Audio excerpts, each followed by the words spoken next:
You know what? While most 8-year-olds are out there learning the alphabet or playing tag at recess, Leah was doing something totally different. She spent her days in silence fixing broken radios, sketching circuit paths in a tattered notebook, and riding the bus with her mom to a giant tech company where her mom cleaned offices. Nobody saw Leah. Nobody knew she existed. And yet, when a massive cyber attack crippled that company, it wasn't the fancy engineers or the big-shot executives who figured out what was going on. It was Leah. Yeah, that happened. How does a kid nobody notices become the one who saves the day? Stick around, this one something special. Leah always walked exactly 6 steps behind her mom, not because anyone told her to, but because she liked it. She liked watching how her mom moved through places where she clearly didn't belong. Her mom never rushed, never looked up, never pretended to fit in those shiny marble halls of Virion Technologies. She was invisible on purpose.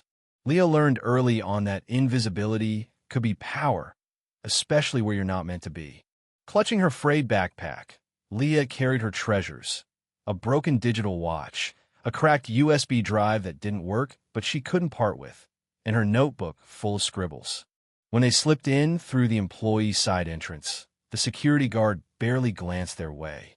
39, her mom whispered. Same floor, same shift. Leah nodded, but didn't ask questions. She peeled off and found her usual Spoda soft bench tucked in a corner of the lobby and pulled out her notebook, flipping past pages of doodles, fake command lines, and circuit diagrams. This was her favorite part of the day, the moment she could pretend she belonged there too. By the time her mom disappeared behind service elevators, Leah was deep in her imaginary world, sketching a wireless motherboard that could talk to phones through the era-crazy idea she'd caught from some forbidden YouTube channel. Lost in her thoughts, she barely noticed the office buzz around her, the clicking heels, whispered meetings, snapping tablet cases. Then, suddenly, the lights flickered and dimmed, screens went black, and the whole place froze. Phones popped out, people murmured, panic rising. Leah heard one word clearly: breach. Near reception, a man slammed his tablet. What do you mean we're locked out? Someone shouted into an earpiece. Another woman dashed by, talking about remote command failsafe. The place went from polished perfection to chaos in minutes. Leah didn't move. She knew better than to get noticed. People ordered each other around, blaming and guessing. Malware vectors, kernel overrides, terms she'd read about, pieces of puzzles she'd studied alone in her room. The panic told her more than their words ever could. This wasn't just a crash, it was targeted. She scribbled client presentation next to her diagram. Why? Because she overheard someone mention its biggest client presentation of the year. The timing wasn't coincidence. They tried rebooting servers, pinging external DNS. Nothing worked. Leah started writing what she would do: isolate breach points, check for anomalies, use diagnostic shells. She wasn't sure she could fix it, but one thing was clear: these adults, with all their fancy titles and tools, were lost. And that scared her more than the attack itself. She thought back to a time when her cousin accidentally nearly wiped a TV settings. She'd quietly rebooted it with a makeshift patch on her USB. No one taught her how to do that. She just figured it out. Now here she was again, surrounded by people with no map, no idea where to begin. Leah's pencil moved faster, her mind piecing together a blueprint from fragments she overheard. Somewhere upstairs, alarms whispered not emergencies, but warnings she barely noticed. This was no ordinary crash, it was an internal lockdown, a freeze designed to trap the system from the inside. The skeleton of the company's infrastructure was still there, waiting. And Leah knew it. She leaned closer to the glass-walled war room, where executives and engineers shouted and whispered, their faces tight with fear and frustration. A crimson map blinked on a big screen, nodes bleeding red like ink in water. Leah hugged her notebook tight, watching. This can't be internal, a man barked. We triple firewalled this after Zurich. Then it's a ghost protocol, another said, voice low. Mimics normal user behavior. Too clean to be brute force. Leah understood something the room missed. They weren't asking the right questions. This was elegant, patient sabotage, not noise, but silence. A ghost. Suddenly, she heard her own voice, quiet, hesitant but real. "Have you checked the socket overflow loop?" Head snapped her way. "What did she say?" Someone scoffed. "Who let the kid in here?" Another laughed. But a woman blinked slowly, thoughtful. And then Elias, a young intern watching from the sidelines, spoke up. Her question makes sense. It's a logical entry point for a recursive lockout, especially if the attacker wanted it to look like user error. Let's not pretend anyone here has a better lead. The room quieted. Leah swallowed hard. She wasn't invisible anymore. She retreated to the hallway, clutching her notebook. Elias's eyes followed not with suspicion, but curiosity. He was the first adult who didn't dismiss her. Leah got access to a terminal more out of desperation than trust. The sarcastic IT lead muttered, "Sure, maybe the janitor's kid can do what we couldn't." Bitter laughter rippled through the room. No one believed she'd do more than stare at the screen. But Elias stayed close, pulled out a chair, and gently said, "You'll need to stand on it, table's too high." Leah nodded, climbed up like she'd done it 1,000 times. Her fingers hovered over the keyboard, not hesitating, but calibrating muscle memory. The screen was chaos-locked admin layers, firewall refusals, failed backdoor recoveries. The breach wasn't brute forcey, it was precise, personal. Her eyes flicked to a photo on the shelf behind the terminal old frame, slightly tilted, a little girl grinning wide, no older than 5. The man holding her was cropped out, but the watch on his wrist matched the furious EO's watch Leah had seen storming the lobby. The engraving read, "Amelia 4 a.m. Leah smiled faintly and typed for Amelia. The system responded immediately, not fireworks, just a soft blink, a new prompt window. Elias leaned in, whispering, "Did you just—" The sarcastic IT lead froze, eyes wide. "Wait, what?" Leah didn't answer. She was already 2 layers in, moving with quiet precision. She found the admin shell no one else had seen, navigating as if recalling a secret dance.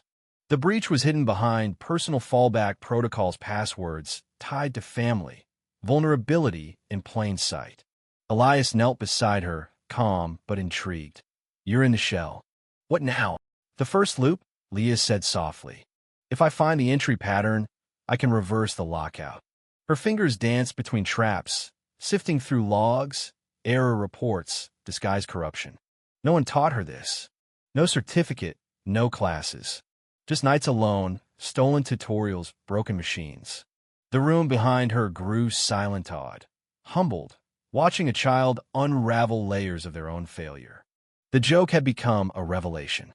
When Leah bypassed the first encryption layer and the central display flickered green, whispers erupted. "The janitor's daughter is doing what we couldn't." Upstairs, Marcus veiled the CO pact, watching the numbers flatline and the investor call collapse. He was told a girl from the cleaning staff's daughter was working on the breach. Marcus blinked, disbelief curling inside him. He headed straight down to see for himself. Leah, unaware, was 3 layers deep, lips pressed tight, fingers steady despite the pounding fear. Her notebook lay untouched. She no longer needed it. She'd internalized the attacker's logic. This wasn't just code, it was language. Someone brilliant, angry, weaving a story in the system. Security guards appeared, but Elias stood firm, blocking their path. She's the only one making progress. Marcus considered the impossible, a child with no clearance, no training, holding their multi-million-dollar infrastructure together. Doubt flickered behind his eyes. Leah followed the code like breadcrumbs, each line a challenge, each loop a clue. The breach was a reflect Iona, mirror image of herself. Someone had walked this lonely path of self-taught brilliance and chosen destruction. That realization shook Leah. Was she on the same knife's edge? Could her gift lead to ruin or redemption? Elias asked gently, "Did you find something?" Leah whispered, "I think I know who built this. Someone like me." The room held its breath. Leah wasn't just fixing a system, she was answering a call. When the system's heartbeat returned, a faint green line glowing on a screen, the room gasped. Marcus watched her, silent. She had cracked his world open, not with power or position, but with raw, unseen brilliance. She didn't look up as Elias placed a trembling hand on her shoulder. Marcus said nothing, just left the room, his mind racing. Later, watching footage of Leah at the terminal, Marcus saw something more than talent. A familiar strength, calm under pressure, like a memory he'd buried deep. He remembered a little girl at an orphanage, playing with a busted radio, waiting quietly, unseen. That night, Marcus left Leah's home with a heavy heart. He rewrote company policies to welcome talents like her, no age limits, no strict requirements because brilliance doesn't wait for permission. He named the new internal firewall Elia Protect, a nod to the quiet intern who believed in her. Marcus called Leah's mother himself. No assistant, no filter, to invite them back for a real conversation not as outsiders, but as part of a future. In the boardroom, Leah sat quietly, notebook in hand. When asked how she did it, she shrugged. "I don't know how to explain it with words, but I can show you." She drew circuits, turning into tree branches, loops curling like rivers her mind laid bare in a language only she spoke fluently. Marcus studied the drawing, not as an engineer, but as a man reconnecting with something he thought lost.